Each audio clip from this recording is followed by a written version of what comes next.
নামে এখন নিয়মিত মামলা হবে, সকল আইনি প্রসেসে হবে। ওকে আঘাত করছে সেটাও আমরা ওইভাবে মামলায় দিয়ে দিব, ঠিক আছে? কামড় দিছে, এরকম দিছে।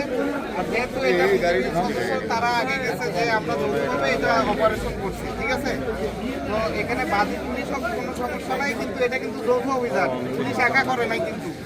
আপনারা দেখছেন তো, যারা আগে গেছে, যেহেতু বর্ডারে আমরা যাইতে গেলে সমন্বয় করতে হয়, এটা আলাদা একা বলার কোনো সুযোগ নাই যে পুলিশ বা এরকম কিছু না, ঠিক আছে? আর দ্বিতীয়ত কিছুক্ষণ ফর্মালিটিস আছে, যতটা আপনারা সই দেন, দয়া করে ওর গায়ে কেউ হাত তুলবেন না, আঘাত করবেন না, ঠিক আছে? আইন নিজের হাতে কেউ তুলে নেবেন না।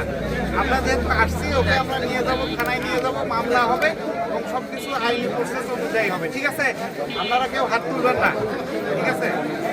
আচ্ছা, ও বসে থাকুক, ও পালাবে না, ওর পালানোর কোনো সুযোগ নাই। ও গাঁজা গাছ উৎপাদনের জন্য যতটুকু শাস্তি ওই ধারাই হবে, বুঝতে পারছেন?